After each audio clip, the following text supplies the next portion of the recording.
You always so obsessed about food? Like, it's a very special innovation, meat preservation.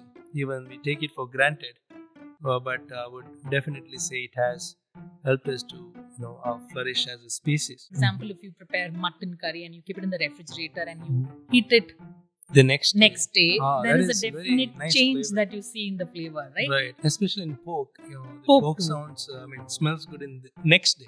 So, what So- technology you used for this? I used high pressure processing. Mhm. So this is when you subject food to very high pressure, about 200 megapascals. How Right. does it look like? Yeah, so there's a chamber Mhm. and you have modified atmosphere packaging, even like when nitrogen flushing Mhm. in certain food products. For example, your potato chips, right? Right. So you're flushing nitrogen there. So that is again to prevent deteriorative changes in the chips. So nitrogen being inert will not react. Right now, my research focus is also trying to find out whether gamma radiation can bring about any changes in the nutritional quality of food. Now, resistant starch is something that is an important dietary component that would help the gut microorganisms to thrive. So it's a prebiotic component. So if you have good amount of resistant starch in your food, it actually helps your gut microflora to flourish. Taste for saltiness is inherent, right? So it is very difficult or maybe like challenging to develop a low sodium food product. In fact, the efforts towards reducing fat or to reduce sugar in food has been much more successful. But then to reduce sodium is still tricky.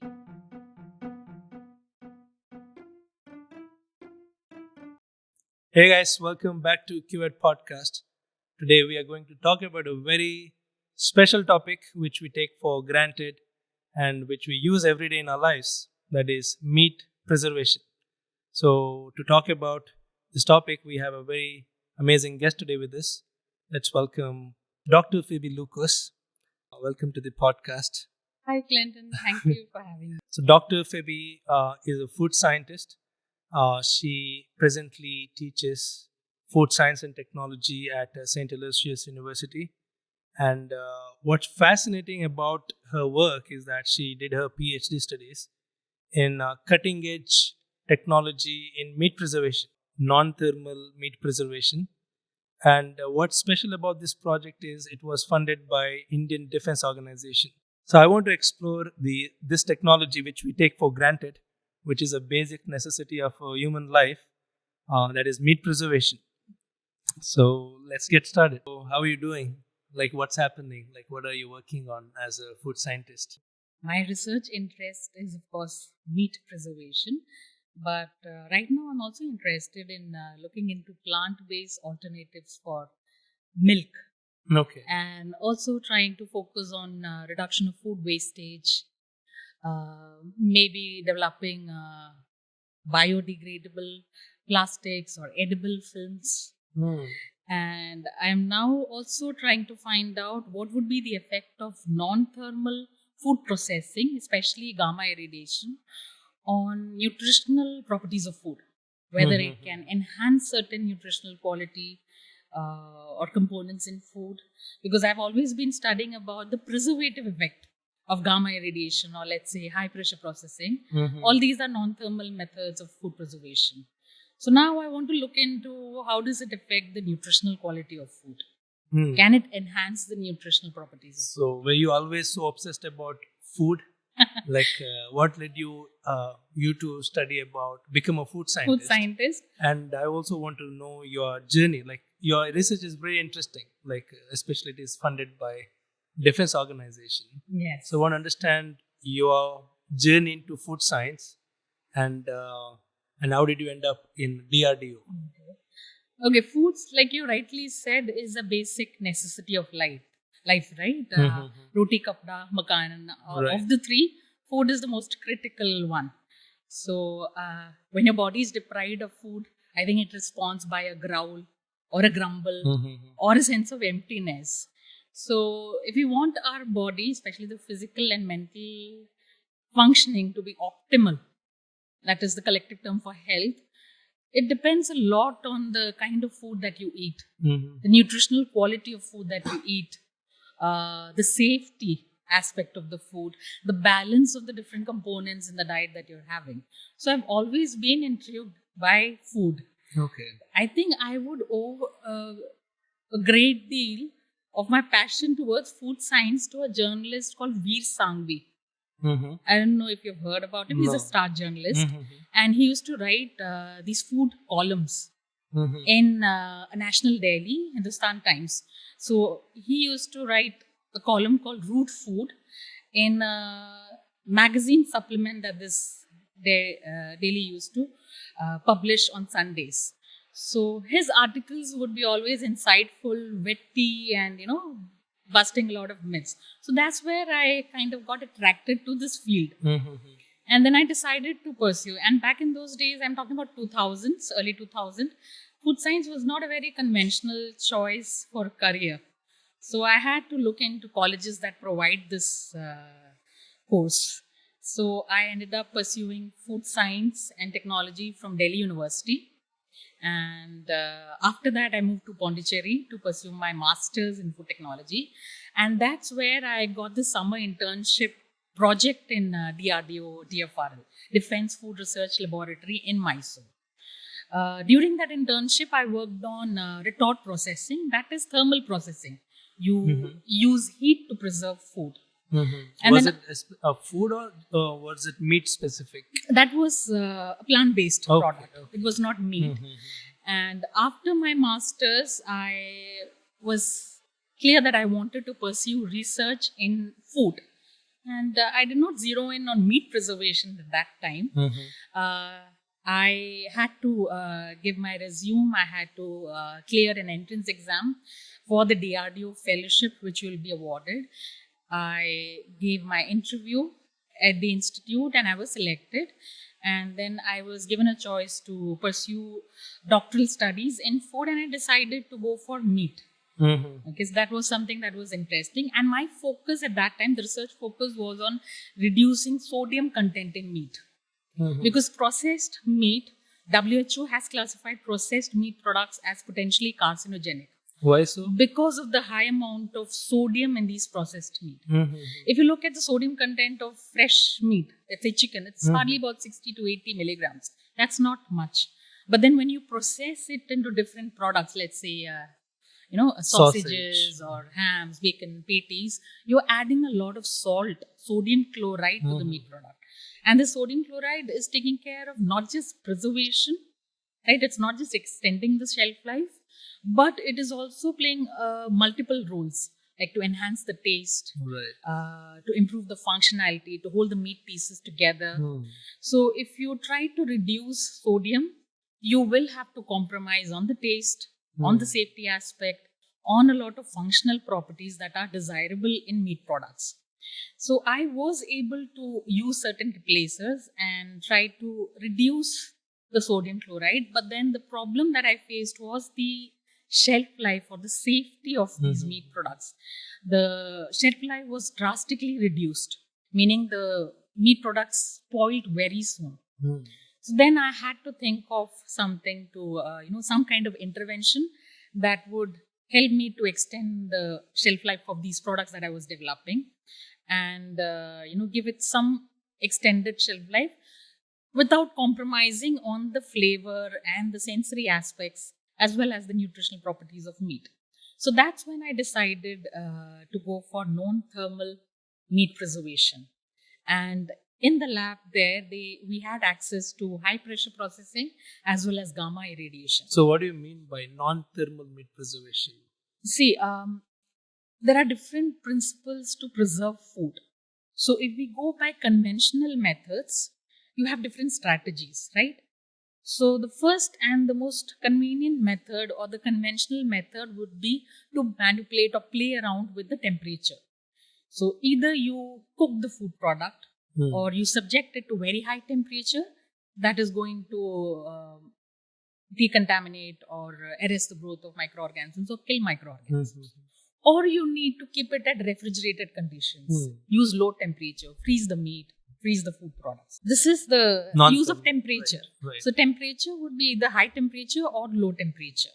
So that is one method. The other method would be to remove moisture from food, dry it. Using temperature? Again, using temperature. So Right. you have to apply hot air and then allow the moisture to be evaporated from the food. Or you have to resort to chemical preservatives, right, to inhibit the growth of microorganisms. So when you talk about non-thermal preservation, it means that there is something at play to arrest the growth of microorganisms, or to maybe even kill the microorganisms or destroy the microorganisms, but you're not using temperature as a means to achieve that goal. Right? You neither increase the temperature nor decrease the temperature, but there is some other mechanism in action that could lead to destroying these problematic microorganisms, that could lead to spoilage or even compromise the safety of food in terms of incidence of foodborne disease. So what technology you used for this? I used high pressure processing. So this is when you subject food to very high pressure, about 200 megapascals. How does it look like? There is a... so there's a chamber and you put in your food in flexible pouches and you're using water as a pressure transmitting medium or fluid, right? So you can use water, you can use a combination of water and propylene glycol, and then you apply pressure and the pressure is transmitted uniformly to the product. And we are talking about very high pressure, around 200, 400, 600 megapascals. So that is going to bring about a lot of changes in the cells, microbial cells. So it could, rupture the DNA, it could change the permeability of the cell, and all of that leads to inactivation of the microorganisms. Doesn't it affect the meat? High pressure? It does affect. If you look at fresh meat, the color of the meat changes because the color of the meat is dependent on a lot of proteins. There are certain pigments that gives it a very purple red color. So when you subject these proteins to high pressure, there would be denaturation. So what you see would be a more opaque or paler color, which would be similar to when you are cooking the meat, right? So that is a disadvantage. But if you look at processed meat product, meaning a product which has already been cooked and then you're subjecting it to high pressure, you won't see these color changes. But then there would be enhancement of the texture. So there would be gelation that will take place. And in fact, we have observed that processed or cooked meat products would have better chewability and better texture when you're subjecting it to high pressure. Interesting. So yeah. Then high pressure was one of the technologies used for non-thermal strategy. Yes. Did you explore any other technologies other than we high pressure? tried gamma irradiation too. So the use of ionizing radiation. This is not a novel concept. There were researches being done on use of ionizing radiations for food preservation a century ago. But then ionizing radiations have always been connected to nuclear technology. And for a lot of reasons, people mistakenly consider ionizing radiation there are a lot of treated myths food, in to be equivalent to radioactive food, right? So that is something that has not really helped the technology to develop to its full potential. What do you do in this technology of gamma radiation? You just bombard the meat with gamma radiation, is it? Yes, you have different sources of ionizing radiations, right? So gamma rays is one of the methods.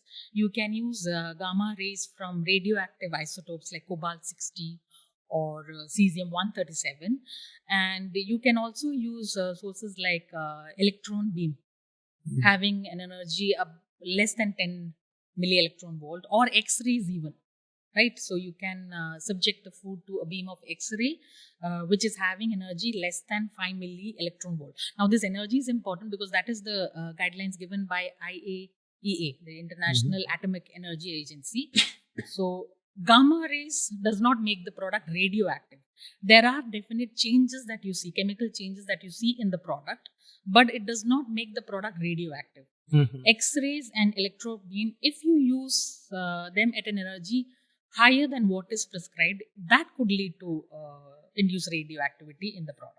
Oh, okay. So most of the time it is gamma rays, because Mhm. gamma rays have good penetrating power. So you Right. want the rays to penetrate inside the food, and then there are different ways by which it brings about destruction of microorganisms. Interesting. So first would be directly hitting the cellular components, DNA in this case, and causing damage, physical damage, breaking the strands of DNA. So that is one way. And then also when you subject food to ionizing radiations, there would be generation of ions, free radicals, Right. which are detrimental to the cellular components, Right. So of the microbes. Mhm. So that causes the microorganisms to die or be killed. Right. So that Doesn't it affect the meat? Like, doesn't it bring DNA breakage in the surface of the meat, or as you said, it has penetrating power? Yes, So doesn't it also bring changes in the meat? it does, because essentially ionizing radiation brings about a lot of chemical changes in the meat, right? Mhm. So if we talk about lipids, meat is a good source of fat. So you would see changes in the flavor of meat because there is oxidation of lipids, of fats in the meat, right? So taste similar. I won't describe it as rancid flavor, which you Mhm. observe in oils when they turn rancid, but something that can be termed as warmed over flavor. Like, for example, if you prepare mutton curry and you keep it in the refrigerator and you Mhm. heat it The next day, there that is a is very definite nice change flavor. that you see in the flavor, right? Right, especially in pork. The Pork pork too. sounds. Smells good in the next day. Yeah, but then this is when you reheat it Okay. a couple of times, Right. the flavor change is not so appealing. Mhm. So that kind of change happens with lipid, and also sometimes because proteins again are responsible for the color and even the functional properties, there would be changes in the protein. If we talk about vitamins, yes, there are certain vitamins that are sensitive to radiation, so the concentration of those vitamins also will reduce. But if you look at the whole effect of ionizing radiation, it brings about a definite increase in the shelf life. And you have different dosages, right? You have low dose gamma radiation, you have medium dose, and you have high dose. So low dose is generally up to 1 kilogray. So kilogray is the unit that we use to measure radiation absorption in food, or the unit used to measure how much of gamma rays is exposed to food. So 1 kilogray or lesser would be low dose, and you use that for inhibiting sprouting in onions, potatoes. So that is Nice. being done. Medium dose would be somewhere around 1 to 10 kilogray. So this has the same effect as pasteurization.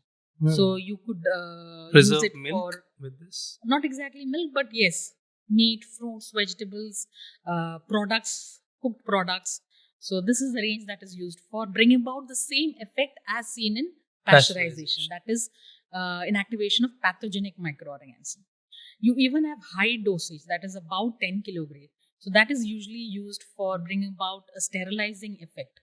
So Complete sterilization, including the spores. Nice. So you apply high dose of irradiation generally for spices, for preparing products for immunocompromised individuals, right?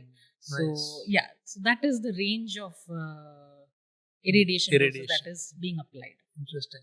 So why is exactly defense organization is funding something as a meat preservation, something as non-thermal? Like, what is the exact logic here? Like, do you have any idea on how is it going to help defense organization? Like, why go non-thermal? I'm saying, like, okay.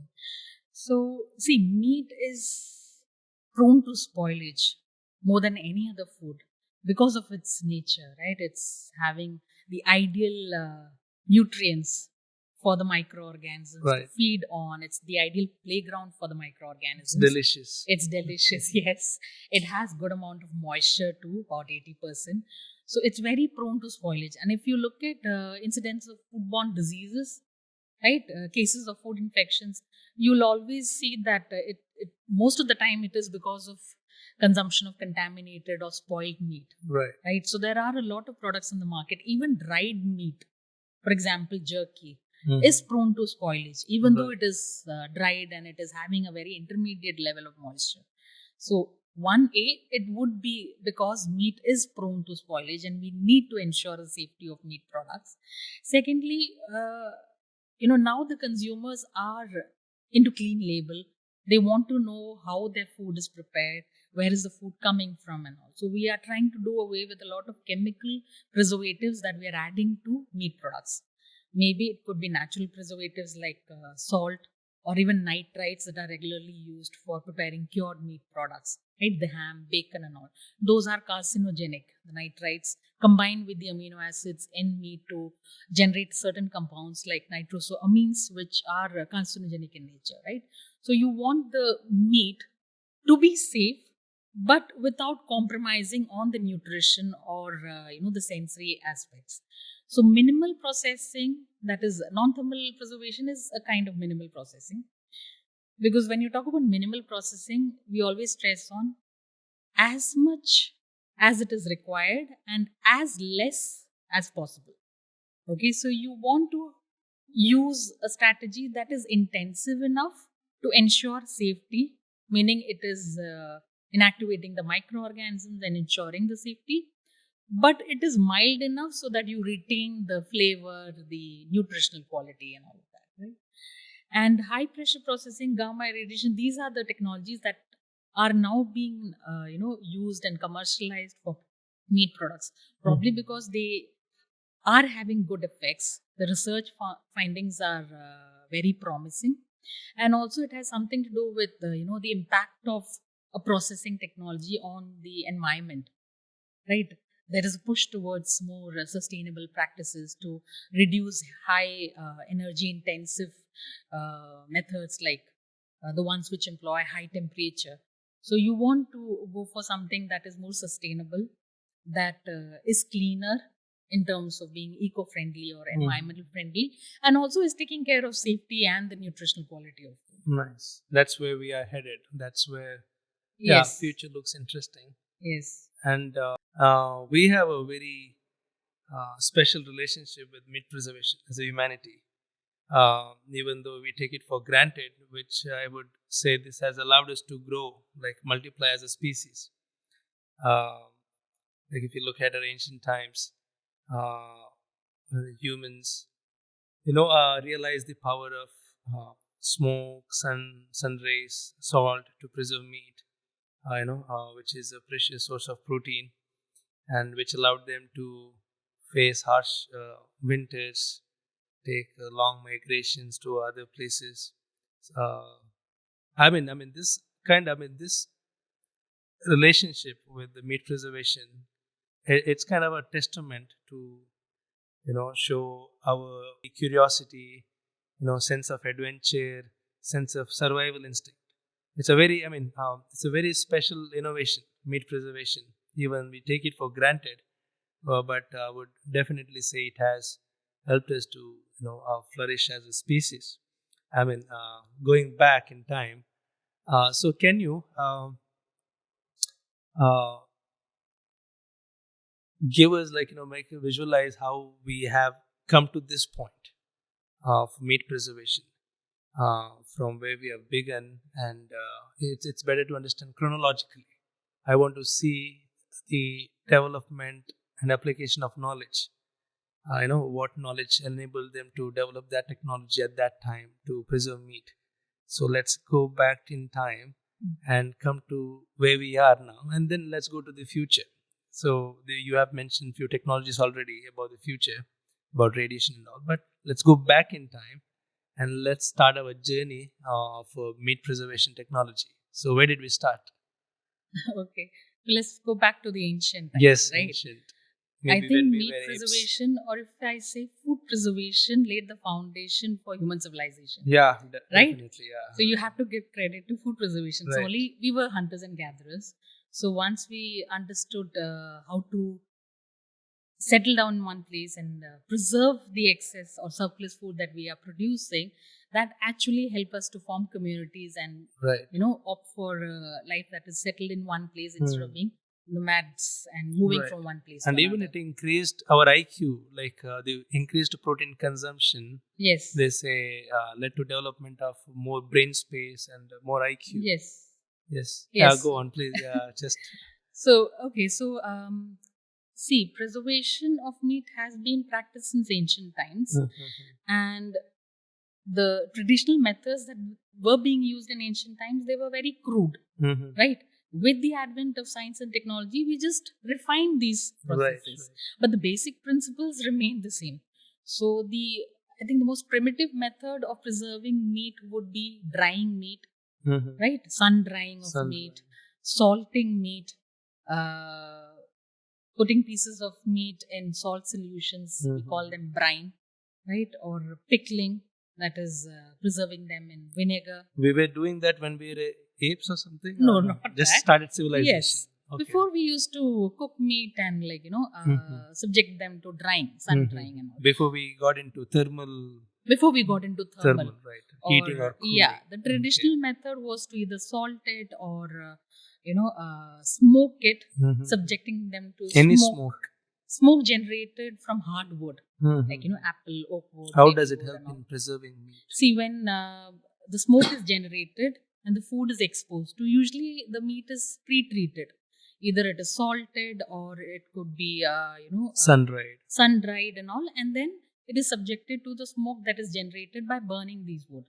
So wood is basically carbohydrate like cellulose, lignin and all. So when you break down these, because of the thermal destruction, there are a lot of compounds that are generated, especially phenolic compounds that have antimicrobial and antioxidant properties. So you are basically exposing meat to these compounds, right? The temperature is not increased, but then there is surface decontamination of the meat that is happening. Right? So exposure of these chemicals on the meat surface, killing the bacteria. Yes.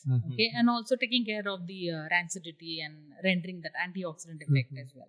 So smoking was also one prevalent practice. And then we started curing meat. That is, we started using nitrites and nitrates. And these nitrites and nitrates would take care of one specific bacteria known as Clostridium botulinum. Which is responsible for foodborne diseases. Right, it's very deadly it's a very as well. Yes, it is fatal, and it is a microorganism of concern. Right. So yeah, curing the meat, which is essentially subjecting them or adding nitrites along with sodium chloride to meat products. So when did we discover this technique?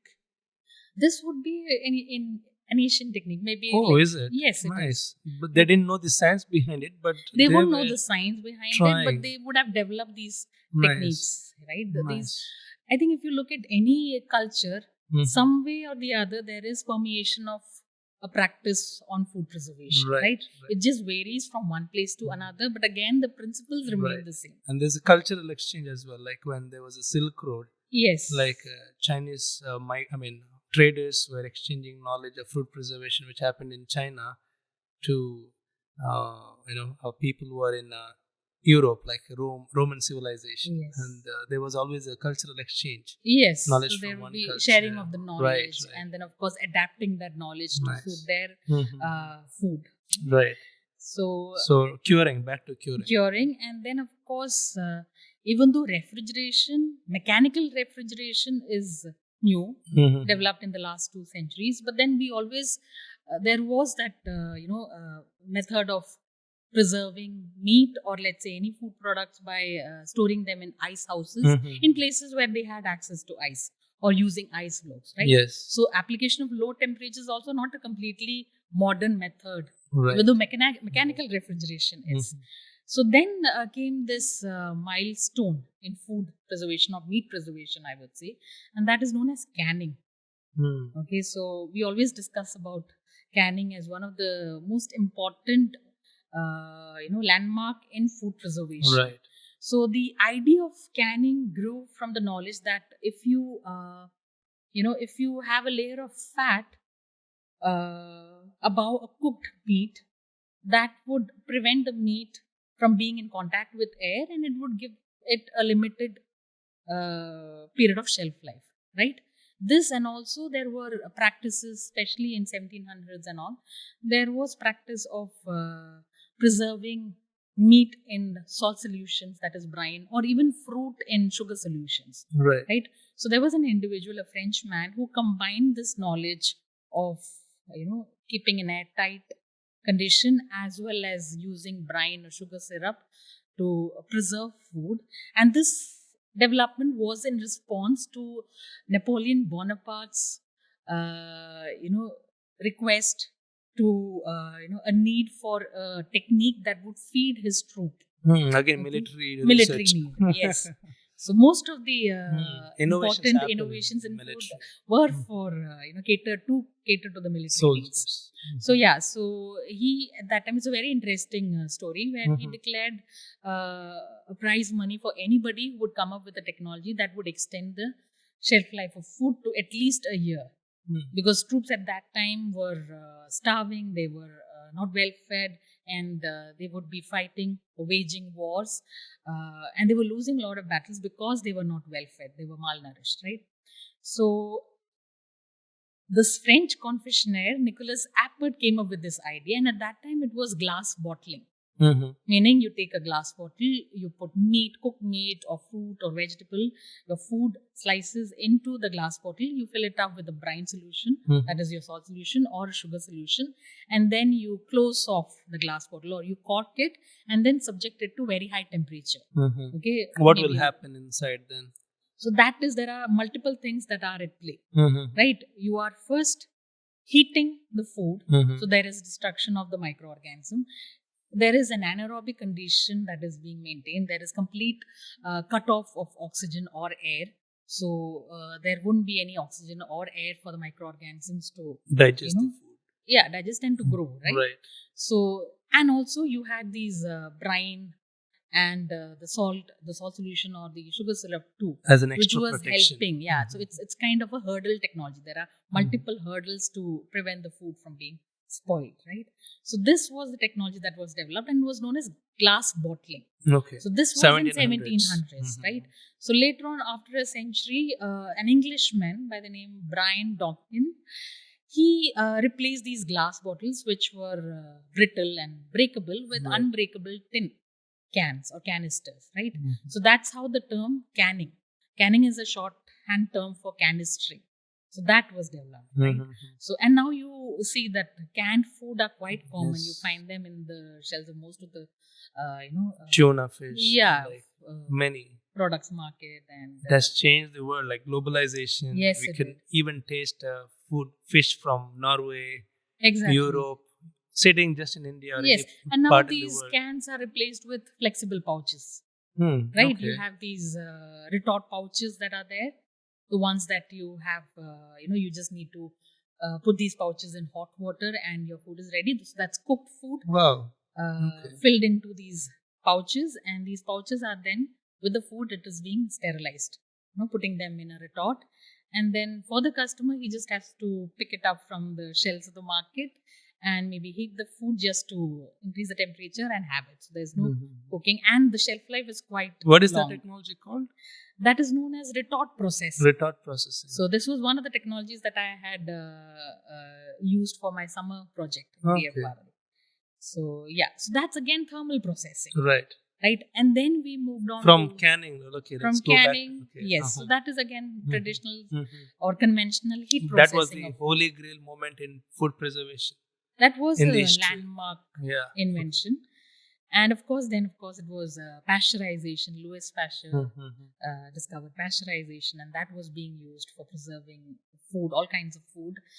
And then there was packaging of meat, especially modified atmosphere packaging, where you're trying to change the composition of air within the food packet, right? So the general composition of air would be around 78% nitrogen, right? Oxygen 21%, and then you have carbon dioxide, which is like 0.03% more. So in modified atmosphere packaging, what you do is, within the food packet, you are changing the composition of air. So you reduce the oxygen concentration and increase the carbon dioxide concentration, right? Interesting. So, and of course, you can even manipulate the nitrogen. So nitrogen is inert. It doesn't react with food, but oxygen is the culprit. So you have the growth of a lot of aerobic microorganisms that can spoil food. And to prevent that, you're reducing the concentration or the amount of oxygen in these packets. And you're increasing the carbon dioxide content to, let's say, 5% or 10%, depending on the food. How effective is it? It is effective, but you need to couple it with refrigeration. So modified atmosphere packaging would be effective for meat, especially if it is refrigerated. And you have modified atmosphere packaging even like when nitrogen flushing in certain food products. For example, your potato chips, right? So you're flushing nitrogen there. So that is again to prevent deteriorative changes in the chips. So nitrogen being inert will not react, and you are doing away with oxygen, which that can is not cause their like malpractice. I mean, strategy to increase no. the weight. It is an there for a accepted- reason. Yes. Okay, we had an assumption And also where it it's prevents your chips from breaking. So physical Right. damage. So it gives that pillowy effect too, right? right. So nitrogen is effective in extending the shelf life of these products. So but you have to customize the technique for your Requirement, products. So right. if it's a fresh meat, use a different combination of gases. If it's dry meat, or if it's a cured meat, or if it's a sausage, then the concentration of gases would change. So you need to study. A lot of research goes into Is there studying any the public effect. repository on which gas should be used for which product? Yes, So if there people is. want to innovate something, like have their own packaging, they have a food idea and they want idea on which air to flush in. Yes. So you're playing there's a- around with the concentration of oxygen, nitrogen, and carbon dioxide, right? So most of the times in fresh meat, you want to have some amount of oxygen, because if you completely remove oxygen, there would be changes in the color, right? From purplish, reddish meat, it could turn brown or too many undesirable. variations. Yes. Right. So yeah, there are a lot of studies being carried out to find what is the optimum concentration of different gases for different kinds of products. Different kinds of meat. Meat too, yeah. Right. Okay, going back to history. Now we are in after pasteurization, we came to usage of different gas levels in the Yes, package. modified Yeah. atmosphere packaging. And now there is a shift towards non-thermal processing, right? So gamma radiation, high pressure, that is what was being researched upon, and this is something that now has garnered a lot of interest. So the future would be on non-thermal food preservation, meat preservation. Why do you think so? I mean, what is the advantage of using gamma rays, which is non-thermal food processing, over thermal meat processing, which is refrigeration? What is the pro and con here, in the both side? Okay, so if we compare, presently we are in a refrigeration era. Everybody has a fridge in their home, and as soon as the meat is taken from the slaughterhouse, it is put in the cold storage, which is really needed even in the supply chain. Yes. I mean, cold storage is a very critical infrastructure as well. We are living in the cold storage era, which is again thermal preservation. And cutting edge, the future could be non-thermal, which is, as you said, using high pressure, or could be of gamma irradiation. What is the pro here, pro and cons of thermal, which is refrigeration, or using high heat, or what is the advantage of non-thermal over thermal? Okay, so to answer that question, let me first talk about the disadvantages, right, or the limitations of refrigeration. See, you can refrigerate meat, processed meat, but then the kind of shelf life that you are expecting from refrigeration or low temperature would be much lesser than when you are opting for, let's say, gamma irradiation or even high temperature, right? And there are chances that microorganisms that can survive and thrive in low temperature would still spoil the meat or compromise the safety. There are a lot of microorganisms that can grow, multiply, spoil the food, cause diseases when consumed, even if the food is being kept at low temperature, even if it is being refrigerated. Because low temperature does not kill the microorganism. It just arrests its growth. It just slows down the growth of microorganisms and other chemical reactions that are deteriorative to the food, right? So that is one thing. Secondly, the extension in the shelf life. You cannot expect meat products to have extended period of stability by just opting for low temperature, right? You can't keep it in the refrigerator and expect a shelf life that is more than, let's say, 20 days. So that is one of the limitations of refrigeration or using low temperature. When it comes to high temperature, again, the loss in nutrients, Right. the overcooked flavor, the loss in the textural attributes, the flavor of the meat, which is like something that we all desire, that is Right. lost. And even That is degradation of compromised. proteins or something. Yes, Right. the nature of proteins, which again will be reflected in the changes in the chewiness, in the Right. texture. Right. All of that will get compromised when you're subjecting it to high temperature, even though the safety aspect is taken care of. Right. So that is the reason why there is an a drive towards minimal processing, where they are trying to ensure safety and at the same time also to not compromise on these sensory Qualities we desire. quality of Right. meat. And that is probably the reason why people are now opting for non-thermal preservation of meat. And when you're talking about gamma irradiation, again, there are different doses, right? Right. The mid dose, low dose, and high Yes, dose. you still need to preserve the meat by keeping it in refrigerated conditions or freezing them. But the shelf life here would be much more extended. Like Meaning how to much? say, once if you have gamma treated, gamma irradiated the meat and then subjecting to refrigeration, you can achieve much longer shelf life than when you would have just kept the meat product in a refrigerator, right? Can you give me the number to imagine like how long?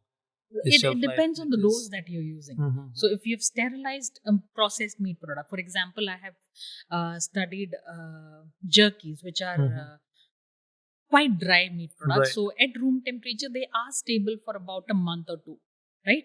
But then when I'm treating it with gamma irradiation and keeping it again at room temperature, they have a shelf life about 6 to 8 months. So it's almost just by keeping it open. Packing it, of Packing, course, right. and then without keeping refrigeration. Without refrigerating, Nice. keeping it at ambient temperature. So it is an intermediate moisture food. The moisture content is reduced. And if I had not treated with gamma irradiation, it would have spoiled within a month or two. Right. But with irradiation, I am able to achieve a shelf life which is almost 6 times than control. We can save a lot on electricity bill that Yes, goes to we do. refrigeration, right? Yes. All right.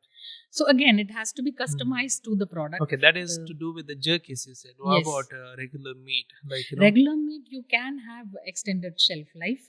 Like if you keep fresh raw meat in refrigerator, it would not last for more than 3 or 4 days, right? But then if you're treating it with gamma irradiation, you could probably, if it is packaged properly, you could extend the shelf life to a couple of months. Without keeping it in the refrigerator. In the refrigerator. Just in Fresh the room meat temperature. needs to be kept in the refrigerator. If we can just keep the raw meat, gamma treated meat, just in the stable. Yes. You mean it can stay fresh for, without getting spoiled for a 2 couple to of 3, months. couple Yeah. of months. And it also depends on how you prepare the meat, like whether you have prepared that steak of meat hygienically. All that comes into picture. Right. Whether you've created an aseptic condition when you're cutting those meat pieces. All that is all even these are if you factors do hygienic thing, like does it matter when you subject it to gamma rays? Like even if there are bacteria, they will all kill off, right? See, yes, it does matter because there is something known as post-processing contamination. So if you don't handle it properly after you subject it to gamma irradiation, of course there is going to be re-entry of the microorganisms, right?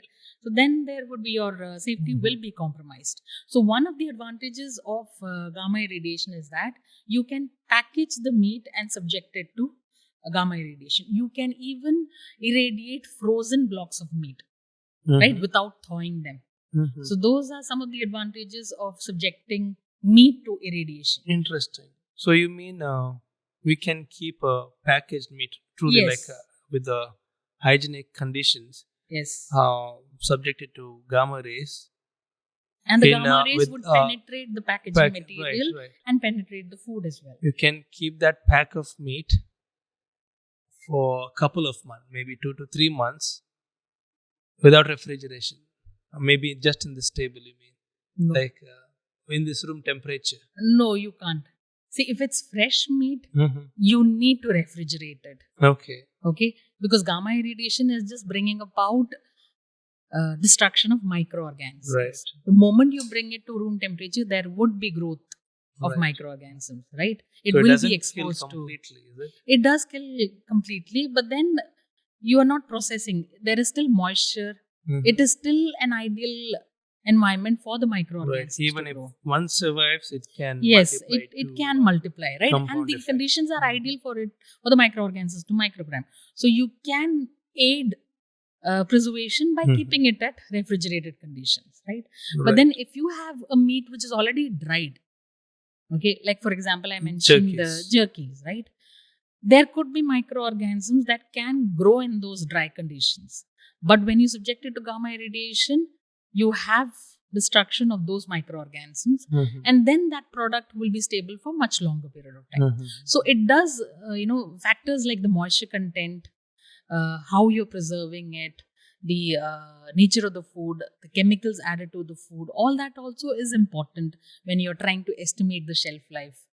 So most of the times it's always good to combine a few technologies and have that synergistic effect Mhm. of these technologies, because in that way we are using those technologies at a milder intensity. Mhm. Effective, frugal, and that way, like Yes. right combination Instead of of temperature, using right one technology at its harshest intensity, right? So if you have Mhm. to, let's say if you have to use high pressure, you will need to use a pressure which is above 400 or 600 megapascal to achieve a kind of sterilization that you would see at like pasteurization, Mhm. or if you want to uh, uh, inactivate all the spores as well as the pathogenic microorganisms. But if you have temperature assisted high pressure processing, that means you are using pressure at about 400 or 200 megapascal, and you are using temperature, let's say 40, 50 degrees Celsius. So you are still not relying on high temperature. So the temperature that you're using or the heating that you're doing to the food is not bringing about undesirable changes, but then it is helping the pressure technology to extend the shelf life of food. So now you have different combinations of technologies which can be used to create a hurdle effect, and that would be able to ensure safety and better preserve the nutritional quality as well as the sensory attributes of the food. So, what are the cons of like treating meat with gamma rays? Like, why is it not that popular as Okay, so if refrigeration? we talk specifically about meat, it is because of the changes in the flavor of meat. There is lipid oxidation that is happening because ionizing radiation does bring about chemical changes, right? Mhm. So there is generation of free radicals, certain ions, and that causes oxidation of fats. Mhm. And that would change the flavor profile of meat. You could even see changes in the color of meat because the proteins are affected by ionizing radiations. So there are these sensory changes that will happen in meat, which to a great extent can be acceptable. Mhm. But then the biggest drawback or the biggest limitation of gamma irradiation technology is the public perception. Hmm. We always, or the general perception of the public is that there is some kind of radioactivity induced in the food, Right. right? But that is not true. And if you look at, if you subject food to light, sunlight, or when you fry food, there would be generation of free radicals, right? There would be ions formed in the food. So if you have no problem in consuming fried food products, then you should not be having any problem consuming irradiated food. Right. But then that is a misconception, and that is something that is holding back this technology. Okay. Public So perception matters a lot. yes. So Okay. consumer awareness, we need to educate the population about this technology and how it is safe, and the dose that we are using to preserve meat and also other food products is absolutely safe.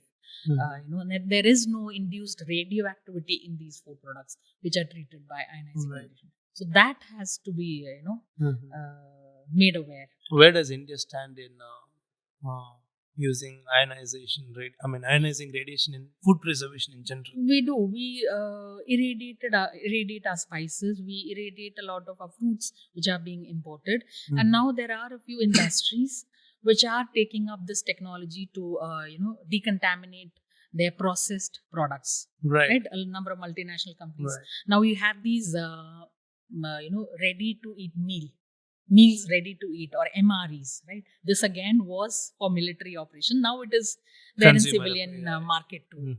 So those kind of products are ideal for, because those are packed, and then when you subject them to gamma radiation, it extends the shelf life. Interesting. Yeah, so those kind of products are now being you would see in the near future a lot of products, these MRE products that would be subjected to gamma radiation Before and they there leave is- the factory. Yes. And in India, we do have gamma irradiation of spices, of fruits and vegetables that are happening. Okay. India has a bad reputation in food contamination when they Yes. export mangoes, or every summer you get to read about salmonella contamination in mangoes exported to US or Europe, and they end up banning the whole export. Pesticides, fumigants, right? and all of that. So yes, this technology would be promising, especially because it doesn't really rely on chemical preservatives. Yes, there is chemical changes, but then it is very effective in increasing the shelf life and preventing food from being spoiled. So if you outweigh the advantages always outweigh the disadvantages for this technology. And when you're talking about post harvest losses, we produce, as a country, we produce so much of our production is quite high, fruits, vegetables, and even meat, but then we are suffering from a lot of post harvest losses. So we need to research, and we need to use these technologies that are there at our disposal to reduce these post harvest losses. How and can increase you the food security. reduce the harvest losses using this technology? See, Can you give me an post-harvest- example? Yeah, sure. See, post harvest losses would be you have harvested your produce, and then because of the lack of technology or intervention of technologies, these food is being spoiled, right? You don't have enough cold storage, you don't have enough technologies to process these products immediately into a shelf stable form. So if we talk about fruits and vegetables, if we have a technology at hand, like for example gamma irradiation, where we can treat the food immediately after harvesting them, and that would extend their shelf life for storage, you can reduce the post-harvest losses, right? Right. So that is important, and it's effective there. Right. I think more than 40%, I don't know the exact statistics, but I'm pretty sure more than 30 to 40% would end up in food losses, Yes, right? it Harvest does. losses. And that's right? huge loss economically for the country, right? So yes, I think cold chain has, now it's much more prevalent. So you see a lot of cold chain facilities now, and it has improved in the last decade. Right. And also the processing of food, that is also improved. We have, there is an increase in the amount of food that is being processed now. Earlier, hardly 3% of our produce would be processed into stable products. Right? That is also increasing. The food processing industry is coming up in the country. Do you mean it is a better idea for India to have localized radiation, bombarding? Radiation, centers for food, where there is huge, farmlands where farmers can. Or at least have, I think, to have multiple irradiation facility would be difficult because, it is a costly affair to set up such a facility. But I feel that it would be a good idea to have tolling facilities. What do you mean by that? So you have a place where you have this technology, and then you have people coming in with their products and using it as a tooling facility, irradiating their products, and then it can be huge setup then. It will be a huge setup. Okay. So, and you need to have approval from different bodies too to be setting up such a facility, because you're talking about radioactive isotopes, nuclear fuel rods, right? Fuel rods. So these, if you're using gamma rays, then you have to rely on radioactive isotopes. So there is no switching on and off. So these fuel rods would be emitting gamma rays 24/7. Right. So there are hazards associated to that too. imagine the sophistication required here. Yes, It's not so easy as mechanical it is refrigeration. not. Yeah. You have to That is a satisfy con the as well, right? regulations. You need to have Mhm. license. There's a lot of factors in play here, Mhm. but then it is an important technology. So using ionization can extend the shelf life of food advantage to a greater extent, Okay. helping us to save energy cost in refrigeration. Yes, it is known as cold pasteurization, right? Because you're not Mhm. increasing the temperature of food. The food still remains at Right. ambient conditions when you're subjecting to gamma rays.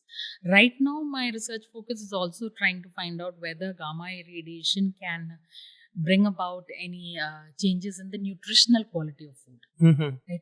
So, while researching on gamma irradiation and its effect on flour, especially flour from food industry processing waste, for example, seeds, peels, you can convert them into foods. That would be value addition or waste utilization. So, I was working on these flour, and then I wanted to try and increase the shelf life. So we had tried to irradiate these flows. So in that process, we found that there is an increase in the resistant starch content Mhm. of these flows. Now, resistant starch is something that is an important dietary component that would, help the gut microorganisms to, thrive. So it's a prebiotic component. Mhm. So if you have good amount of resistant starch in your food, it actually helps your gut microflora to flourish. Interesting. So that is something that we found, and we found that there are a lot of changes in the properties of flour or the starch. The way they thicken upon heating, that changes when you're subjecting it to low dose gamma radiation. The pasting properties of the flour, right? The rheology of the dough. That means when you're trying to make a dough out of the flour, those properties also change. The extensibility of the dough, all of that. So usually you have incorporation of a lot of chemicals to improve the functional properties of flour, right? When you're using it, like maybe to prepare a dough or to use it as a thickener in some food products. So with the help of gamma irradiation, maybe we can enhance these properties of flour-based How products. does it work in action? Like exactly? Do you know the molecular We are mechanism trying to in action? research on that. So there are definite changes in the chemical configuration of these starches, right? So resistant starch increases probably because the in vitro digestion of the starch is reduced when you're subjecting it to gamma irradiation. There is change in the crystallinity of starch. So when there is a change in the crystallinity of starch, the nature of the starch, there would be changes in the functional properties of the starch, the nutritional property of the starch. So it breaks the lattice. Yeah, of- so that is what we want to dive a little deeper and try to find out what is exactly that is happening in these starches that is actually helpful and that could enhance the nutritional quality of the food, and maybe that could help in developing a lot of prebiotic food that can enhance your gut microflora. So you are working on that presently at the present moment. Yes, we're working on that, and also to develop plant-based dairy alternatives, Mhm. right? Again, a sustainable practices. So my interest would be to use millets because they are sustainable crops, they're more resilient, and they are good sources of a lot of minerals, Right. especially calcium and iron. So yeah, so using different kinds of unconventional plants to use them as an alternative to dairy milk. Mhm. Because now we see that there is an increase in the population that is intolerant to lactose. So they suffer from a lot of symptoms like indigestion and nausea and all of that when they consume milk or dairy products. And there's also increasing prevalence of allergies, milk protein allergies, and of course the energy intensive production of dairy products and milk. So yeah, dairy alternatives would be something that is Something interesting. Yeah, and of course, like you have the shift towards vegan diet. cool. Right. Yeah, so that way. So any other projects you're working on? I think the projects you're working on are quite interesting. keep juggling between projects. Yes. Okay. So non-thermal preservation is something that is closest to my heart, because because you got your PhD. Yeah, my from PhD that. Right. because of non-thermal preservation of food. What did you exactly do in your PhD? Like, how did it go? Help me visualize. Like, Okay, so yeah, I told you that my focus was to reduce sodium in meat products. So while researching on that, I understood that when I do try to reduce the sodium chloride, even if I'm using some replacers, I can to a great extent take care of the sensory part. But then the safety is what is being compromised, right? And this is especially challenging for sodium reduction, because one is the sensory changes, right? The taste for saltiness is inherent, right? So it is very difficult, or maybe like challenging, to develop a low sodium food product.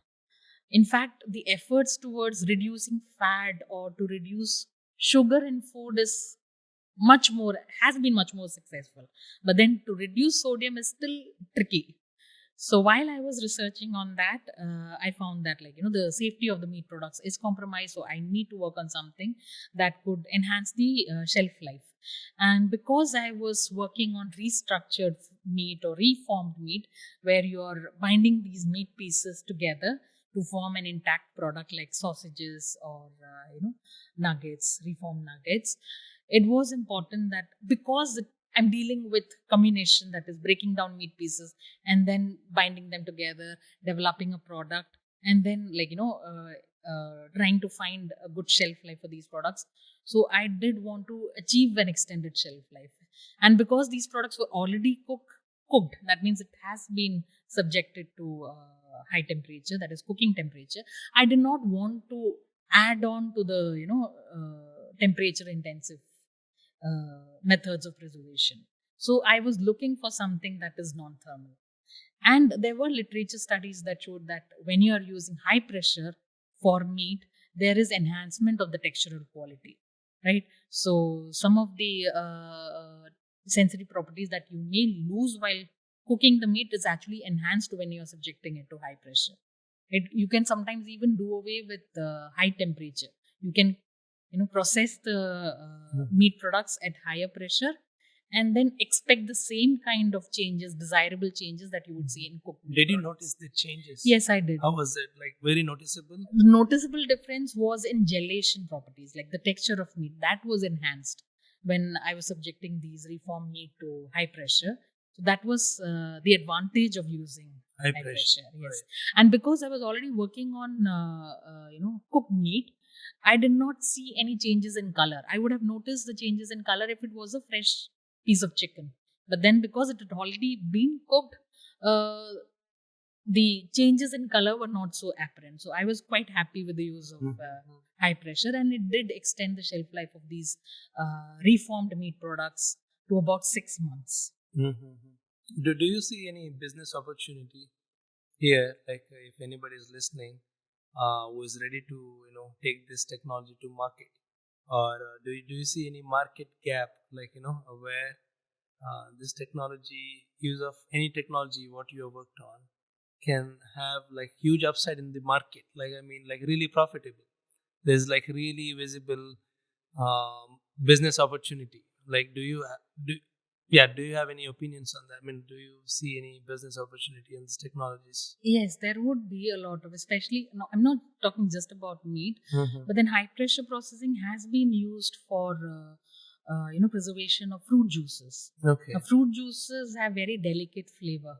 So when you opt for tetra packing or subjecting the fruit juices to very high temperature, you do have to compromise on the taste of fruit juice, right? So high pressure processing would actually help to retain a lot of these low molecular compounds that are responsible for the flavor of juices, and also preserve the color and other sensory attributes, as well as nutrients, right? So processing of fruit juices, which is very tricky if you don't want to go thermal, high pressing would be a very good technology for preserving fruit juices. Apart from that, milk based products, meat to unless you're working on low sodium meat. Now there is a trend towards designer meat products. What is designer meat? Designer meat products would be to reduce the sodium content That means you're changing the formulation of the meat products to make it more healthy, right? So low sodium, low fat, fiber incorporated. So these kind of It's happening products. already. Yes, people are into personalized nutrition now, right? And for a longest period of time, you usually associate high consumption of meat, or people who consume meat as their staple component. You see a lot of prevalence of indigestion, uh, prevalence of cancer, especially colon cancer in Western population that consume a lot of meat. This is mainly because meat does not have much fiber. It does not have any carbohydrate per se. So you have these problems associated with meat consumption. So now there is a trend towards fiber incorporated meat. How do you incorporate fiber? You can use different kinds of food products which are rich in fiber. Like for example, like you can incorporate oat fiber into meat.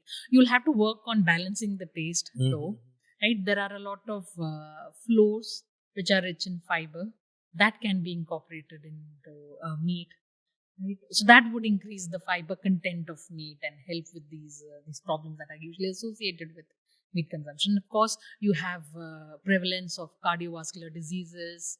The fat of the meat is always said to be undesirable from a health point of view. Of course, when you look at the taste and the flavor, you need fat in the meat, right? So to replace or reduce the fat content in products like sausages, right? How to reformulate the meat so that you're not again compromising on the taste. Like all said and done, if you don't appeal to the taste buds of your customers, they're not going to buy your product, right? So how to reformulate these meat products and make it low fat, how to reduce the sodium content, again a very problematic ingredient in meat, sodium chloride. So these reformulations is what gives you designer meat products. So the challenge is on playing on experimenting different version of meat to create a more healthier but yet without compromising on the taste. So these non-thermal preservation technology, especially high pressure processing, can enhance those textural losses that you will see when you replace fat, when you remove sodium chloride, or when you try to reduce the content of sodium chloride. So that can help in bringing back the quality of I'm getting so many ideas. Nice. Okay. So yeah, commercialization, anybody who decides to take up these technologies will have to study the food products that they're intending to subject to these technologies, and of course you have to invest a lot on that, right? These are still at the nascent stages of commercialization. There are a lot of regulatory issues too on using non-thermal technologies. So all of these factors should be considered when you're thinking of using these technologies to commercialize. But then in the future, you would see a lot of products in the market which are processed by non-thermal preservation techniques. So talking about high pressure meat preservation, like how expensive is the equipment? Like you need the pressure bar of some gigapascal. 400 to 600 megapascal. Yeah. So that's huge energy actually. Yes. Right. So so the equipment energy is quite much more than the energy required in the thermal scale, I feel. What is the advantage? Is there a longer shelf life than thermal or? Yeah, longer shelf life, and you're retaining the nutrients. Okay. You won't see the loss in nutrients that you would see in thermal process. Okay. But yes, the equipment is costly. Even a lab scale equipment, which I was using, would cost a couple of crores. Right. So yes, to make these instruments in India, and we need more companies to work on developing these equipments at the country instead of importing them from outside. Yeah. So if you had to import, where would you import from? From UK. UK? Yeah. Okay. So there are a few companies that do supply high pressure processing equipments. You have multiple companies. But you have to keep the meat in the low temperature after subjecting. It depends on the food. So if high pressure. Yeah, if you're looking at raw meat, you will have to again store it at low temperature after subjecting it to high pressure. But in there, the shelf life is Increased more. much more than when you do it without high pressure But processing. if we get high pressure technology of meat preservation, that means India can increase its export capacity. Definitely, yes. Like, is it the lack of the technology inside India, in India, on meat preservation that is, is like a challenge or block to export meat products. See, we are one of the biggest exporters of meat. Right, we are the biggest exporter fresh of meat. beef. Yeah, but then processing of meat is not very common here. Like, Right. we do not process, we do not convert our meat into processed meat products with extended shelf life. So that is still like new, and I think in the last couple of decades you see a lot of these processed meat products. I'm talking about sausages and meat cutlets and all in the market. Before that, it was just fresh meat that you can procure or live from animals. the market, live animals, right?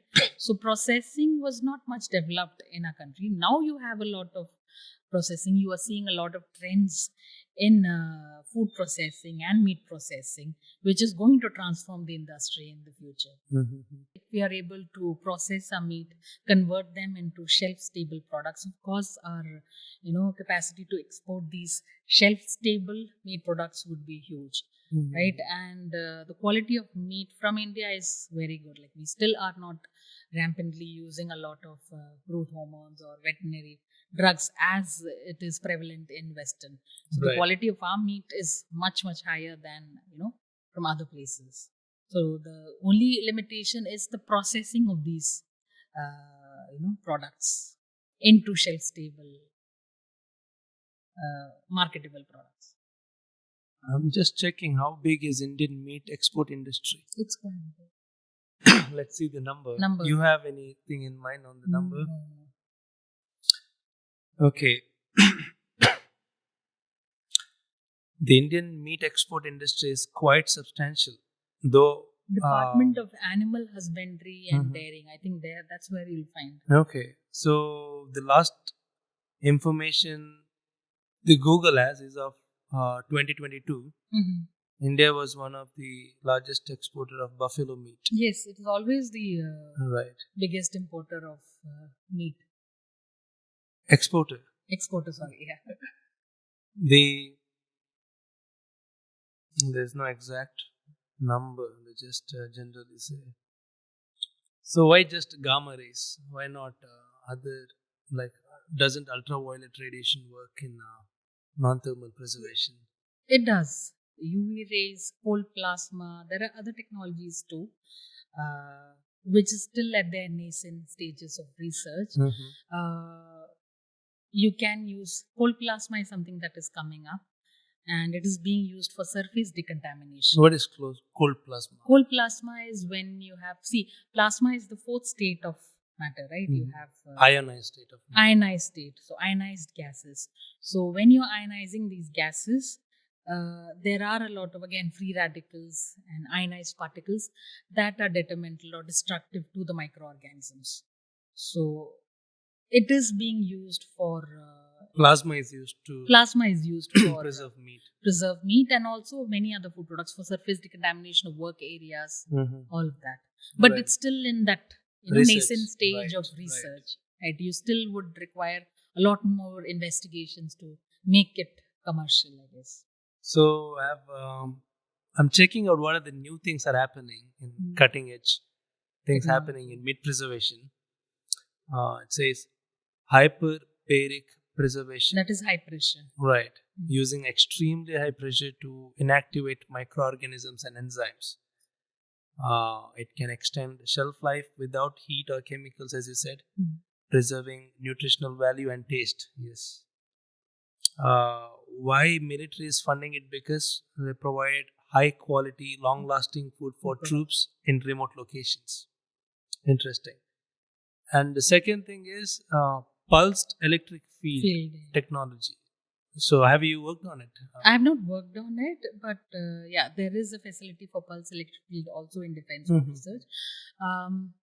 Pulse electric field is you're subjecting the food to high intensity electric field uh, for short duration, right? So it's about 10 to 80 kilovolts. Mhm.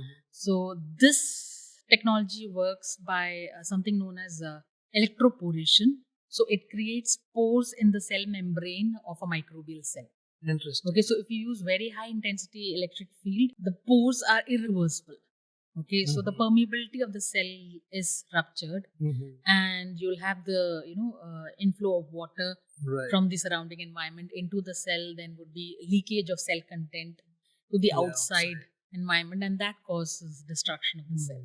So how again, exactly it causes the poration? You have any idea, like how intensity of light can cause that effect? it in is bacteria? electric field, Mhm. so there is potential difference.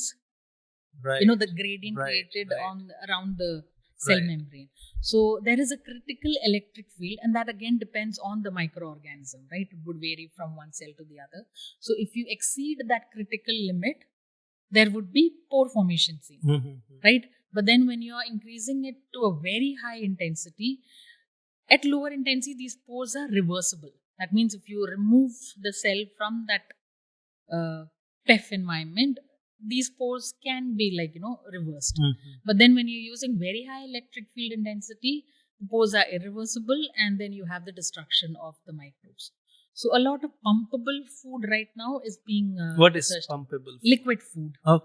Okay. And pulse electric field for meat, it is being used, or we have researched on it, and it is found that it is able to uh, for example, if you're using salt, or if you're putting meat pieces in salt solution, there is greater penetration of the salt into the meat if you are subjecting it to pulse electric Interesting. field or even ultrasonication. Right. It can increase Right. the flavor, It could like of increase the flavor, make it yeah. permeate inside. And also the preservative effect.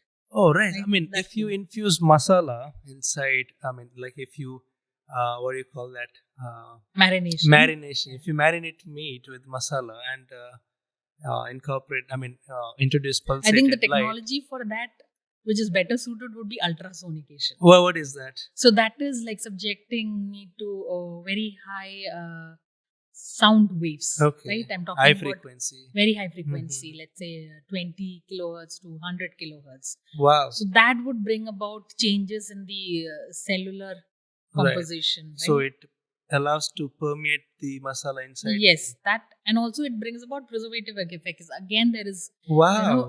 cavitation, bubble formation, explosion of these bubbles, and that causes Right. destruction of I microorganisms. got a great idea.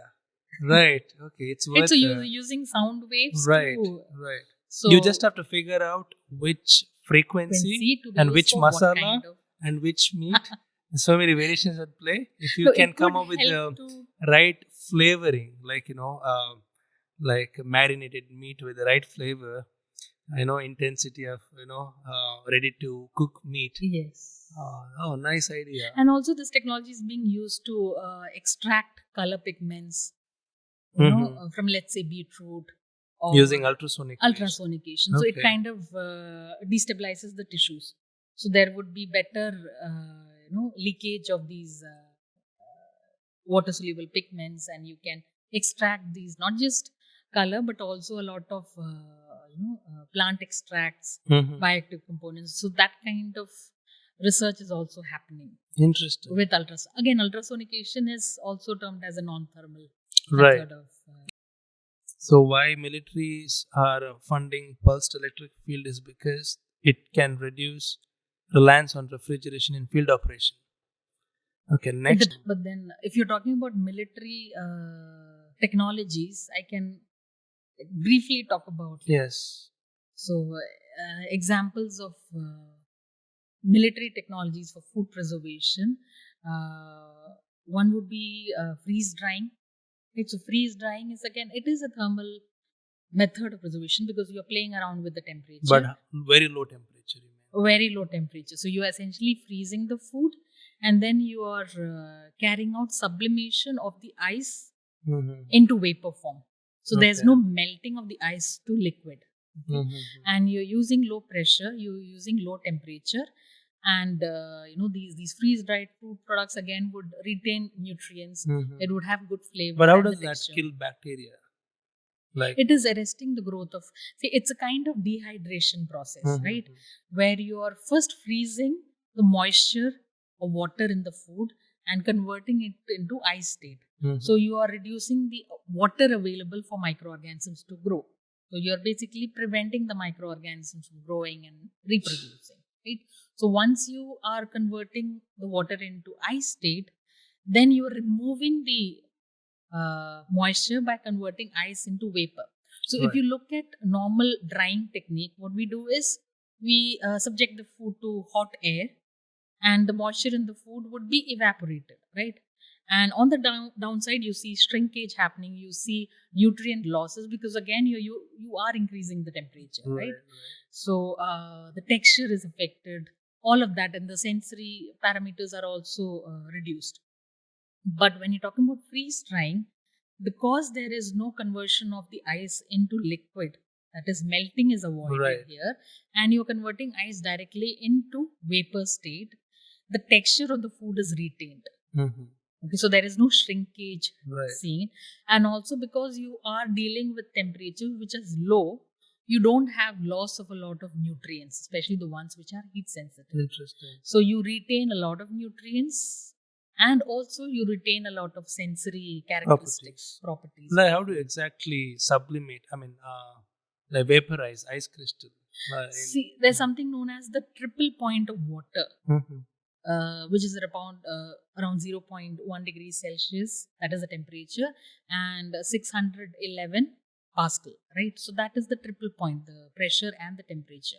Now, if you reduce the pressure below this triple point pressure and slowly increase the temperature. So the step would be first to freeze the water into ice state, that is the solid state, and then reduce the pressure to a level that is below this triple point pressure, and then slowly increase the temperature. So that would result in the ice getting converted into vapor state, instead of you're basically bypassing the melting state. I mean, I love the fact how people are experimenting different, isn't it fundamental, very like playing with the variations, different technology. So you have a lot of fruit juices, you have coffee powder which are freeze dried, and those are available in the market. The technology is already out there. Yes, freeze drying. So this was developed, I think, in the 1950s or 60s, if I'm not mistaken, for defense, military purposes. But now you have freeze dried products in the market, right? So it has found its way to civilian market. Another product would be the MREs, meals ready to eat. The lightweight meals which you can consume. Those are being used for disaster relief, especially when there's a flood. So you have these meals ready to eat that are being distributed to the victims affected by. Now it's available in the supermarket shelves. Available. And there is something called advanced packaging technologies. So those would be like packaging technologies where you have again modified atmosphere packaging. You have use of indicators in the packaging films. Okay, like for example, time temperature indicators, just to indicate whether the food which is supposed to be kept at a particular temperature, let's say frozen temperature, has there been any temperature fluctuations? So if there has been, that means there could be compromisation of the safety.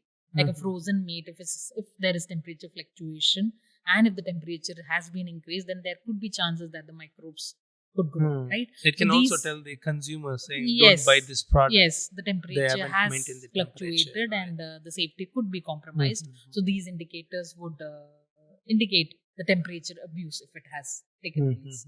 Or if a food has spoiled, there would be changes in the pH. For example, in case of milk, it turns acidic. So the package itself will tell you whether there has been a change in the pH Very interesting. of the product. So those are intelligent packaging. And of course, there is aseptic processing packaging. That is your Tetra Paks. So aseptic processing is you have the packaging material which has been sterilized, and you have the food which has been heat treated or cooked and prepared in a hygienic manner, and you're filling this heat treated food or cooked food into the sterile packaging material in a sterile environment. Okay, so you are reducing the chances of entry of microorganisms. Right after that, like you can either heat process it, or if the product is stable, you can just pack it and let it be. So Tetra Packs would be, Tetra Pak fruit juices would be an example of aseptic. Right. Whole juice industry is surviving on Tetra packaging, Tetra right? Packs, yes. And you have these multiple layers in that packet, right? So each layer would add to the. How many layers are there in Tetra packing? 4, sometimes 4 to 6. Okay, that's why Tetra Pak 4. Yeah, so you have materials like polypropylene. You might even have a layer of aluminium, nylon, polyethylene, terephthalate. So these are the different layers, and it depends on the food that you're. And what are the purpose? And each layer serves its own purpose. So if you talk about aluminium, it has very good barrier properties. Okay. Right. Barrier from the bacteria, external environment. Yes, and even the from air. Yeah, from the air, from light, and all of that. Right. Nylon is abrasion resistant. PET has good printability, so you can, and polypropylene or cast polypropylene would have good compatibility with the food, right? So all of these factors are important. So the properties of the packaging or the plastic film that you're using to create that Tetra Pak would be very important. Wow, interesting innovation. Like studying 4 different properties and choosing 4 different materials, and then getting them combining together them and then making a multi-composite layer and then using that. Huge impact. Yes, again, it also relies on temperature. Like when you look at aseptic processing, it is still relying on high temperature. Right. But then there are certain foods that you cannot do away with use of high temperature. Right, but it extends the shelf life to months, I guess, no? Exactly. With the Tetra packaging. Yes. Right. For milk, in case of milk, it would be 180 days, right? Right. Once that you get in the market, the ultra heat treated products. That's quite an achievement of humanity. Like making a milk, making milk like suitable to consume for 180 days. Yes. It's like such a microbial rich, nutrient rich, microbial rich that can substrate. Cause foodborne diseases, listeriosis. Like making it, consumable for 180 days is big thing. Yes. Actually. Even the act of pasteurization, right? It was able to bring down the cases of listeriosis which you see in newborn infants. There were a lot of people, newborn infants who died because of listeriosis. Just the act of pasteurizing milk reduced the number, right? So yes, in most of the countries it is important to pasteurize the milk before it is commercially sold. There is no, pasteurization is now basic, right? Like pretty basic. Which once upon a time was a great invention. It was. Okay, biopreservation. Using natural antimicrobial compounds and or beneficial bacteria. Oh, I have beneficial bacteria, yes, fermentation. Like what is that? Like using bacteria to preserve meat.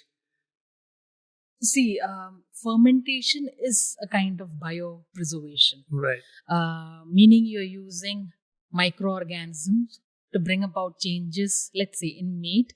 And the changes would be, there are certain microorganisms that would act on the meat proteins or the nutrients in the meat and bring about certain chemical changes. One example would be increase in the acidity.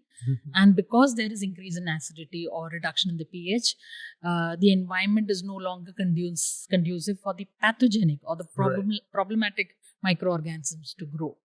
And also these, the good microorganisms also produce certain metabolites which are detrimental. For example, bacteriocin. Right. So these would, inhibit the growth of pathogenic or problematic microorganisms. So that is a kind of biopreservation. Also the use of natural antimicrobial substances.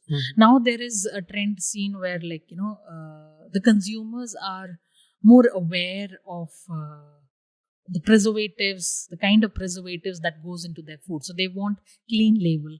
They don't want a lot of chemical or synthetic preservatives to be present in the food that they are consuming. So it is the responsibility of the food industries, or let's say the food scientists, to find safer alternatives for chemical or synthetic preservatives.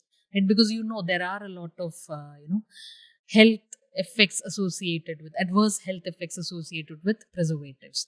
So you have certain plant extracts, certain materials that can be extracted from plants that can have antimicrobial or antioxidant properties. Okay, so I was researching on Doddapatre. So it's called Indian borage or even Mexican mint, and it's a local plant, and it has been used for it has been given to, like, you dry the leaf and then you extract the syrup and then you give it to kids when they are suffering from cold and all. So it has antipyretic effect. So I wanted to check whether it can be used for food preservation. Interesting. So we extracted the plant extract. We even tried to get essential oil extracted from this leaf, and then we tried to check the antioxidant and the antimicrobial properties, and it is found to have very good antimicrobial and antioxidant properties. And we tried even to use it as a replacement for chemical preservatives in food. So likewise, there are a lot of plant materials which produce a lot of metabolites which have these active properties, and they can be used. So we need to have a lot of spices, for that matter, have antimicrobial, antioxidant properties. You might have heard of pepper essential oil, or let's say clove essential oil, eugenol being used for food. So there's a research to there is that trend to replace chemical preservative with these natural spice or plant extracts and essential oil. Nice. But the only problem is there is a change in flavor, right? Because change. they are so the taste is so strong, the flavor is so strong that that would mask the natural flavor of the food product. Right. So that was one of the challenges we saw while incorporating these plant extract into food products. In certain food products, the taste is compatible. But let's say a fruit juice, if you're trying to add a plant extract, that would maybe ruin the taste of fruit juice. So now we are researching on micro encapsulation, or encapsulating these extracts in a capsule form, or having a coating material so that it is slowly released into the food, and the flavor of this active component is not released into the food. Okay, so that kind of research is something. So in a way, bacteria can sense the presence of that compound around, so so those can signal them to slow down the growth or something. Yeah, because the components in these extracts would have antimicrobial.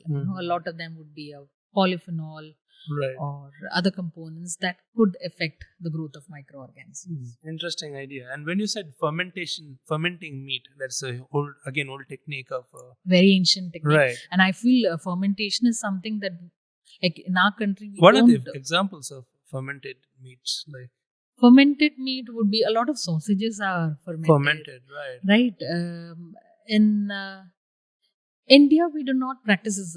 In northeastern India, there are different preparations of fermented meat. They even ferment their vegetables and green leafy. But yes, in Western culture, you see a lot of fermented sausages and fermented meat products. Bacon is an example. Bacon is an example of cured meat. Adding nitrates. Or nitrates to them. And next is nanotechnology. Incorporating nanoparticles in packaging or directly in food. It can enhance barrier properties, release preservatives, or indicate spoilage. Military benefit is multifunctional preservation that can adapt to various environments. And there's freeze drying. We have discussed in detail. This is new idea. Edible protective coatings. Yes. Like technique like applying edible films or coatings to meat surfaces. Do you have anything to say about this? Seems like a very that's a very interesting field. And again, it's like, edible coating on a meat or any food. Yeah, even having an edible film. So edible coatings would be essentially like, a solution of starch or any other material with some active ingredients which has antimicrobial or antioxidant properties, and then you're applying a coat of that solution on meat. Or you can have edible films where you use, I'm working on starch based edible films, where you have you extract starch from different materials, sometimes even from fruit processing waste. For example, seed, we're working on jackfruit seed. So you extract the starch. To extract starch. Yes. Nice. So you extract starch and then you prepare edible films or biodegradable films. So food packaging is something that is, use of plastics is considered to be not so environmental friendly, right? So to reduce the use of plastic films and to opt for more sustainable methods of packaging film, because packaging again is a means of preservation. You are arresting or if you preventing the contact of food with air. Right. So edible coatings or edible packaging would be helpful. Why? Because you are reducing the waste. You can develop edible containers. You can develop edible packaging film. So you're doing away with plastics, and you can, in the process, eat. Like how do film. How do you create an edible coat? Like, do you just dip the mass of meat into the solution of edible? You can spray the solution onto the meat. You can dip it. Right, so there are different ways and it will dry and form itself a nice coating. It would be a coating, and that coating would render some properties like antimicrobial or antioxidant properties to the meat. But you would still have to keep it at low temperature, right? But you still need an extra coating layer. But this is try its max to minimize the use of chemicals and heat processing and all of that. So that is edible coating. Edible films would be, you have a film. With the help of plasticizers, you are developing a film, and that film is used for creating a packaging. And also, what if you can come up with a unique flavor that increases the flavor profile of the meat? It really makes it edible. For example, using clove essential oils, right into the film. So that is compatible with meat, and that is being done. Nice. Pepper. Right. Extracts being used for in packaging films. Getting new ideas here. Nice. Yeah, so it's a very interesting field, right. Isn't it? So when you walk into, let's say, a supermarket, and you see an array of food products, fat-free yogurt, flavored water, you always wonder where these ideas are coming from, right? I always used to wonder. So now I think I found the answer. It is from the mind of a food scientist. Right. But these ideas are super fun. There are so many ideas. Flavorful coating. I think that would be something that would find a lot of relevance in the future. Right. Something that would transform the food industry. Because when you think about the challenges that the food industries are facing, would be to minimize the impact of processing on environment, to go the sustainable way, to reduce food wastage, and to tackle the problems of low water availability, low energy availability, and all of that. And last one is predictive modeling and AI, using advanced algorithms to predict shelf life and optimize preservation methods. Interesting. I think as AI is booming, so you can see a lot of data points on microbial number and nutritional value of the meat, and all the time stamping, like day, and then you can come up with the predictive algorithm. What can be the shelf life? What are the possibilities? What are the don'ts? Yes. And also with the Internet of Things, IoT, and blockchain technologies and all of that, we have now better monitoring of food. Real time monitoring of food. So we can see what is the temperature that the food is being exposed to, especially during distribution and storage. Right. So we can transparency, pinpoint who is exactly the fault. Exactly. Transparency and traceability. Right. Very important. That's very important, especially to maintain the quality as well as, Point if there is any accountability. If there is any problem, to trace it back to the source of contamination. Yes. That's very important. Right. I think these are the technologies I could find in the internet on meat preservation. And of course, there would be a lot more technologies in food preservation in general. Um I think, yeah, we have covered in depth. Like now, actually, I have really good ideas for commercialization. Okay. Thinking of starting another startups, probably. But I mean, I would like to. I mean, do you want to add something before we end the podcast with the last question? I think it's a very exciting field, Mm-hmm. and we have a lot of people who are interested in food science, Mhm. right? So there are students who are passionate about food. Right. There are individuals who are foodies, and they are Right. passionate about setting up industries. A lot of ideas for startups and all, and it is the right time, even with government support Right. for the startups. So I think it is something that we can all work towards, Mhm. enhancing the quality of food. As food scientists, it is our responsibility to take care of the safety of the food as well as the nutritional quality of food, to maintain the sensory characteristics of Mhm. food. All of that is And also very come up important. with the new ideas With new when there's ideas time of and to crisis. checking the feasibility of these newer ideas and newer Ideas. technologies, Is it just looking into green the washing limitations or exactly, just and no? also to help industries to customize these technologies to suit their needs. Hmm. Right? So it's an Field is exciting huge. field. It's a huge field and a very interesting field. Okay. Now, if you like, as you have worked on many things, I'm pretty sure you have, uh, so many ideas, and you know exactly where to put your mind into if you had the resources. Suppose if you had, let's say, $1 million like funding, okay, and nobody is there to question your spending. I mean, of course, not outside the field, but you have to spend on the food science. So, how do you allocate that money, and which specific area of research you would think about? Thinking of business acumen of I return over investment. Like you have to get that money back. But yeah, what would you do? You I can take time and think. Being a food scientist, I would definitely want to work on something that would extend the shelf life of food, right? Mhm. So preservation, it would be the heart of anything Okay. that one would Which want to do. food particularly? Meat, Meat only. yeah, Oh, right. Big and also industry. fruit juices. I think Right. that's going to be something big, like use of non-thermal technologies for fruit juices and development of products which are like, I would also want to think about probiotic food. Hmm. That's something that is going to be big in the future. Why It do you is think still so?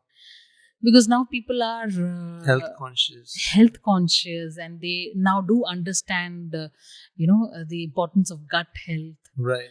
right? It is also linked to neural health. I Yes, the recently gut read. brain axis, right? Right. So products like fermented products or probiotic food would be something that would be interesting to invest on and develop. Right. So you would spend money on figuring out different fermentation technique. I mean, different fermentation experiments to come up with the right fermented probiotic. Food, yeah, fermented food would be Mm. different than a probiotic food, right? Mhm. For a probiotic food, you need to have a specific probiotic strain, Right. bacteria, right? So Not you would all. work on fermented food. Yeah, we try to develop probiotic food. Okay. So How do you develop a probiotic food? see, you have these probiotic strains. One example would be Lactobacillus Mhm. bulgaricus or Mhm. Lactobacillus acidophilus. You take the strain, it could be a single strain or a mixed strain, and then you incorporate it into food. It depends on the kind of food that you are developing, right? You can either ferment the food, and then if it's a beverage, you can have a fermented beverage Right. with the right number of these probiotic microorganisms. Mhm. And you also have to research and investigate whether these microorganisms that you have incorporated are still viable and they are giving those health benefits that they are claimed to be, right? Yeah, right. Because when you incorporate it into different food matrix, there would be changes in their activities. And even when you ingest also, it get Yes, it digested has inside to there, adhere right? to the epithelial lining. It Right. should be able to colonize the Mm. intestine. It should be able to, inhibit the growth of pathogenic microorganisms, produce a lot of important. No much inflammatory reaction. Yes, so it's supposed to bring down all those problems too. Nice. So what is the And- third idea after probiotic So you're fermentation? trying to Yeah, extract all ideas right, from right, me. right. Okay. That is my intention behind this question. So probiotic, and I would also want to, think about edible packaging, edible containers, right? Nice. Something that you can pack your food in Right. and then Set a consume the. boundary for the food and, Yes, and then you eat the packaging Right, material right. as well, right? and add some flavor. Add Nobody some has done that flavors. for the meat, right? No, it is not for the meat, but then Right. you have a few startups as well as industries, even in Mangalore, Mhm. who are developing edible cups and containers. That is an old idea now in food science. I mean, it's still Yes, there. it's I mean, still good there. idea. But then you need Mm. it to be more refined. Right now, we need radical ideas on that. Let's do Yes.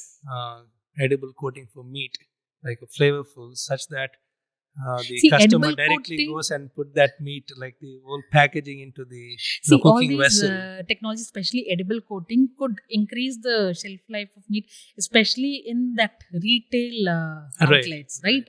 So you can keep the meat fresh in those retail outlets or shelf for a longer period of time. So you don't have to worry about the spoilage of meat or the meat being spoiled if it is being Right.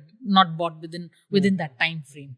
So, what would you, speaking of edible coating, which food product are you thinking of? Like, is the right idea? Fruits to and coat- vegetables to begin with. Fruits and Yeah, vegetables. we coating. have edible coating is being done for fruits, especially the ones which are climateric, which ripen fast. So Right. to control the rate of ripening, you can So starch based mainly. starch bait and a number of other So then materials you too. have a very secret material. Yes, I have jackfruit Oh, seeds, right. I and think then you I'm should trying to patent that. extract. I mean, can you patent that? I think the process maybe yes, if we are Of trying to extracting develop starch or Yes, extraction of packaged starch is edible quite starch. a straightforward method. You can extract starch from materials like seed Right, and right. flour and all of that. But then how to use the starch? The modification of starch is a Right. tricky thing. Right. That would be challenging. Super. Like any other ideas? What else? We covered probiotic fermentation, edible packaging, and then put more focus on non-thermal meat food preservation. Food preservation. Anything else? Top 2 ideas. 2 ideas are remaining. I think I gave you a lot of ideas. More than two, definitely. Ideas the doesn't next time matter. you are, Execution, is Yes, important. yeah. You have to be passionate to begin Right. with, and that's a lot of hard work too. You have to be resilient. It's like So, you have any advice for a food scientist, upcoming budding food scientist, or any students who are looking for food science as a career? So, what is you have made many mistakes, I feel, in your field as well. Like, I mean, you have wisdom. So, I think any food advice? science is a very interesting field, Mhm. and we need people who are really passionate about food to study food, study the nature of food, to take up food science. Right. And the opportunities are a lot. If your interest is towards product development, you can work on formulations and developing these products. If your interest is towards microbiology and safety, you can work on that. If you are more interested in maintaining quality, you have that aspect as well. If you are into you like to read about food laws and regulations, policy making, that is also a field that you can get into. So there are a lot of opportunities and once get you take up ideas food and science. start your own business. Exactly, you can Right. be an entrepreneur. You can have a startup, and food industry is a sunrise Right, industry. right. As long Timeless. as Right. humans are dependent on food as their critical, important, basic necessity, you would have Right. opportunities to develop food industries. Yes, So, it was yes. a great pleasure talking to you. Thanks for giving me so many ideas. It was a pleasure. Thank you so much. Thank you so much for having me. It was nice interacting with you. Nice. And I'm sure that you're going to come back with some startup Yes, idea. we can. I mean, it's not a bad idea if we join forces and start together. You something. seem to be a foodie, somebody who's passionate about Yeah, I mean, I love food. Like any food you give me, if it tastes bad, I will say, like, food. Okay. right. Nice. I had a nice time interacting with you. Yes.